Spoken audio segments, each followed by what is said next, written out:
안녕하세요, 김모밀입니다.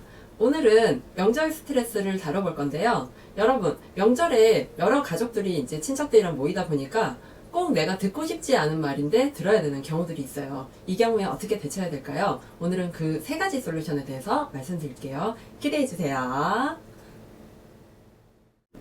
명절뿐만 아니라 내가 평소에도 이렇게 얄밉게 내가 싫어하는 말만 콕 집어서 얘기하는 사람이 있어요. 같은 말을 해도 좀 이렇게 얄미운 사람이 있어요. 그죠? 자, 뭐 크게 보면 뭐 결혼 언제 할 거야? 뭐 취직은 이제 해야지. 아니면 뭐 공부는 잘 되고 있어? 뭐 내가 공무원 준비나 아니면 뭐 사법고시 준비하는 사람이요. 그러면 뭐 공부는 잘 되고 있어. 이런 말을 할 수도 있고, 아니면 뭐 이제 뭐 다이어트 하고 뭐 살도 빼야지. 뭐 너 살 좀 빼라. 뭐 이렇게 농담으로라도 이런 말 하시는 분들도 있고, 뭐 그리고 뭐 취업에 관해서 공부에 관해서 뭐 이게 사실은 말하는 입장에서는 별 얘기가 아니에요. 그냥 뭐 걱정이 됐을 수도 있고, 아니면 쟤를 보면 내가 좀 답답해. 그래서 그냥 한마디 건네는 거예요. 근데 그 말을 듣는 사람 입장에서는 굉장히 이제 상처가 되는 거죠. 그냥 던진 돌에 개구리가 하고 이렇게 상처받는 것과 같습니다. 자, 그래서 그 말에 상처를 받는 나를 위해서 이제 가상현실 체험을 우리가 해볼 거예요. 어떤 걸 하냐면, 자, 첫 번째 어떻게 하냐면요. 자, 말하는 내가 있어요. 그리고 듣기 싫은 말을 하는 내가 있어요. 그래서 이 둘이서 막 이렇게 대화를 주거니 받거니 해요. 이게 이제 미리 상상이 된다라는 건 이전에도 이런 경험을 했던 거예요. 꼭 그 사람이 아니라 누군가 나에게 상처되는 말을 했어. 그러면 그 상처되는 말의 어떤 경험을, 이미지를 떠올리면서 이 영상에 넣으세요.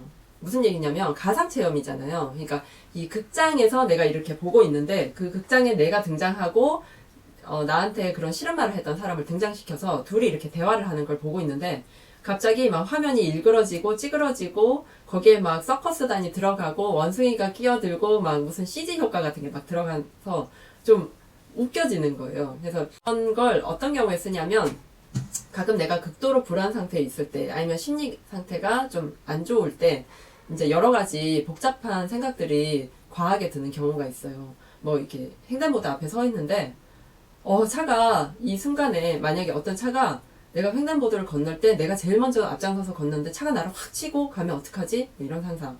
아니면 또 우리 아이들 뭐 이렇게 별별 상상들이 다 들죠. 그랬을 때 그 이미지를 만화처럼 이렇게 뿅뿅뿅 뭐 스프링 이렇게 튕긴다든지, 아니면 거기에서 이렇게 넓은 넓은 트램펄린 같은 게 와서 이렇게 받아준다든지, 만화에서는 그런 게 다 가능하잖아요. 그래서 그렇게 좀 희화화 시키는, 그래서 이제 그런 내가 그 안 좋은 대화 그리고 안 좋은 상황을 겪었을 때 느낄 법한 그런 감정을 굉장히 작게 축소시키는 거예요.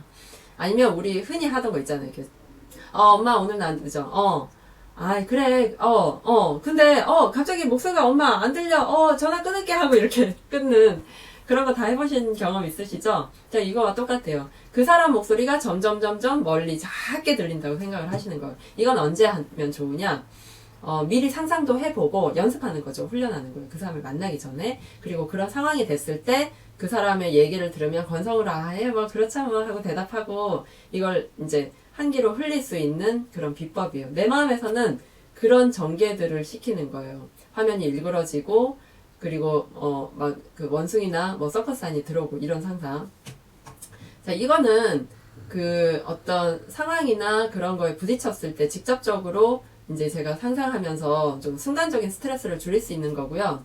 자, 두 번째, 세 번째는 정말 이렇게 좀 내 안에 여러 측면들과 대화하는 그런 방법들이에요. 그래서 그 어떻게 보면 그 제가 지금 소개해드릴 두 번째, 세 번째는 듣기 싫은 말이 이렇게 뇌리에 남는 건 그 싫은 그 말을 싫어하는 본인의 마음속에 그 말에 또 동조하는 내가 있기 때문이거든요. 그러니까 이제 마음속에 있는 비판자의 목소리를 외면하지 않고 그 목소리에 힘을 실어줘 보는 거예요. 그래서 두 번째 방법은 뭐냐면, 이건 조금 어려울 수도 있는데요. 빈의자 기법과 비슷해요. 무슨 얘기냐면, 의자를 두 개 딱 둬요. 뭐 아니면 인형을 두 개를 둘 수가 있어요. 그래서 원래 이게 나예요. 그리고 이제 원래 이게 나한테 싫은 소리 하는 사람. 근데 이 위치를 이렇게 바꿔요. 그래서 예를 들면 뭐 내가 신우이가 되고, 내가 이제 신우이가 내가 되고 이렇게 바꾸는 거죠. 입장을 바꿔서. 뭐 아니면 내가 삼촌이 되고 삼촌이 내가 되는 거예요. 그래서 이제 더 세게 한번 얘기를 해보는 상상을 하는 거예요. 제가 이제 삼촌 역할 해볼게요. 야, 이번에 취직해야지. 네, 뭐, 그렇죠. 야, 너는 취직 준비를 몇 년을 하냐? 내 주변 애들은 다 그냥 취직 잘 하던데, 너는 지금 생각해보면 대학 졸업한 지 3년이 지났잖아. 야, 그 정도 되면, 뭐 이렇게 그냥 단순한 일자리라도 구하고, 아니면 이제 네가 언제까지 부모님한테 이렇게 기대서 살 순 없잖아. 그러니까 네 앞가림은 네가 해야지. 아니, 저도 그건 안다고요. 근데 그게 사정이 생각만큼 요즘 쉽지 않아요. TV에 나오는 거 못 보셨어요? 취준생 되게 어렵다고. 그리고 저한테 그런 스트레스를 주시면 어떡해요. 안 그래도 힘든데 격려는 못 해줄 만정 정말 그러실 거예요? 아니, 야, 다 똑같은 상황인데 너는 스펙도 좋아. 그리고 뭐 스펙도 좋고 그리고 영어 점수도 좋잖아. 좋은 학교 나왔고. 그러면 뭐 너무 대기업 이런 데 따지지 말고 중소기업이라도 가라니까. 아니, 중소기업 제가 다 원서 넣어봤어요. 제가 안 넣어본 줄 아세요? 누가 보면 나는 막 놀고 막 이런 줄 알겠어요. 정말 그럴 거예요?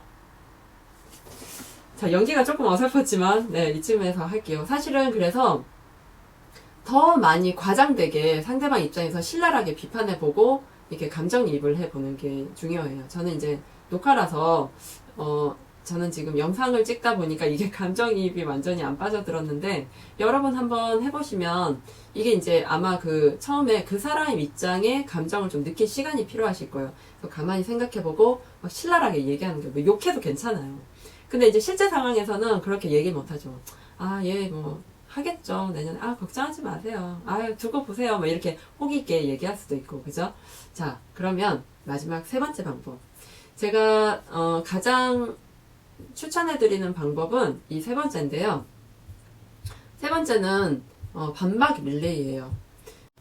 내 마음속에 여러 측면의 목소리가 다 있기 때문에 이 측면의 목소리를 한번 들어보는 건데요. 일단 누군가 나한테 뭐라고 얘기를 해요. 너 살 좀 빼. 뭐 아니면 이번에 좀 시댁에 좀 일찍 오지 그랬어. 이렇게 맨날 아프지? 왜 이렇게 맨날 아파? 나는 더 나이가 많아도 지금 괜찮은데 자기 관리를 잘 못하나 봐. 뭐 이런 얘기가 나올 수도 있죠. 그래서 이제 이런 얘기들을 들었을 때 어떻게 대처할지, 그리고 상대방이 나한테 그런 얘기를 안 해도 내 머릿속에서 이미 이제 그렇잖아요. 아, 내가 이렇게 아프다고 하면 또 이렇게 말을 해올 거야 하고, 이제 사실 가상 체험을 이미 하고 있는데, 우리가 생각만으로도 가상 체험을 하고 있는데요. 그거에 대해서 여러 측면의 목소리를 들어보는 거예요. 근데 이제 이런 거죠. 그 상대방의 말에 동조하는 내가 있고, 상대방의 말에 아니야! 하고 이렇게 부정적으로 얘기하는 내가 있어요. 내 안에. 그러니까 상대방의 말에 그래, 당신 말이 맞아. 이러는 내가 있고, 상대방의 말에 아니야! 그렇지 않아! 이러면서 이렇게 삐딱선을 타는 애가 있어요. 자, 세 번째의 방법은 이 둘의 내 안에 있는 두 가지 측면에 대해서 계속 이제 갑론을박 반박 릴레이를 하는 거예요.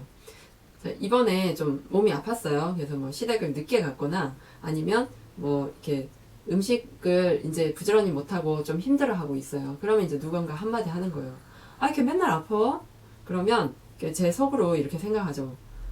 아니, 누구는 아프고 싶어서 아프나? 이렇게 반박하는, 누군 아프고 싶어서 아프나? 당신도 한번 나 같은 이런 시댁 만나봐. 이렇게 얘기를 하죠. 그러면, 아니야. 내가 요 명절 때 이렇게 안 아팠으면 저런 말도 안 들을 건데, 내가 좀 미안하긴 하네. 뭐 이렇게 동조하는 애가 있고, 반박하는 애가 있어요. 이걸 갖고 이제 글쓰기를 쭉 풀어나가시는 거예요. 근데 이렇게 쭉 풀어나가시다 보면, 이렇게 정말 속 시끄럽고 머리 아프다라고 얘기를 하잖아요. 그 많은 이렇게 들끓고 막 안에서 무슨 일이 일어나는지 모르겠는데 계속 이렇게 힘겹고 무거웠던 마음이 이렇게 채증 가라앉듯이 쫙 이렇게 가라앉기도 해요. 저는 주로 세 번째를 많이 하는데요. 사실 이렇게 제가 두 번째 알려드린 비니작 기법처럼 이렇게 말로 하는 거를 세 번째 글쓰기를 하고 나서 이제 또 하는 방법이 있어요. 어떤 거냐면, 그 세 번째 내 안에 동조하는 마음, 그리고 반박하는 마음에 대한 글쓰기를 막 해놓고 그걸 직접 읽으면서 막 연기를 하는 거예요. 그 이제 입장 바꾸기는 아니지만 어차피 어떻게 보면 두 번째도 내 안에 있는 상대방의 마인드를 갖고 내가 연기를 하는 거고, 결국 나는 나잖아요. 그죠? 그래서 나를 동조하는 나, 그리고 비판하는 나는 결국 다 내 안에 있어요. 그래서 타인의 목소리도 결국 내 안에 있는 목소리죠. 자, 그러면 정리해 볼게요. 뭐 명절이든 명절이 아니든 듣기 싫은 말을 들었을 때 미리 사전에 가상 체험을 해보는 세 가지 방법. 자, 첫 번째는요. 극장 프레임 안에 그 나와 상대방의 대화 장면을 떠올리면서 갑자기 화면을 일그러뜨리고 뭐 원숭이를 집어넣고 서커스가 일어나는 막 엉망진창이 되는 거예요. 아니면 그 소리가 아주 모기소리처럼 작아진다든지 화면이 엄청 작아지는 그런 걸 한번 떠올려 보시고요. 두 번째는 내가 상대방이 되고 상대방이 내가 돼서 막 이렇게 좀 과장되게 싸워도 보고 뭐 옹호도 해보고 이렇게 하시는 거예요. 근데 좀 과장되게 거세게 하시는 게 좋아요. 왜냐면 실제 상황에서 그게 안 되니까. 자, 세 번째는 상대방이 나한테 말을 했을 때 그 의견에 동조하는 나, 그리고 반박하는 나, 이렇게 두 가지 측면을 놓고 반박 릴레이 글쓰기를 해보시는 거예요. 그런 다음에 그 글쓰기를 갖고 다시 소리내서 얘기를 해본다. 자, 여러분 어떠세요? 이 세 가지 중에 한 가지만 좀 더 충실히 해보셔도 우리가 말로 인한 스트레스, 어떤 내가 맞닥뜨리고 싶지 않은 그런 상황에 대처하는 능력은 훨씬 더 좋아질 거예요. 건강하고 행복한 명절 연휴를 위해서 김모밀이 언제까지나 응원할게요. 안녕!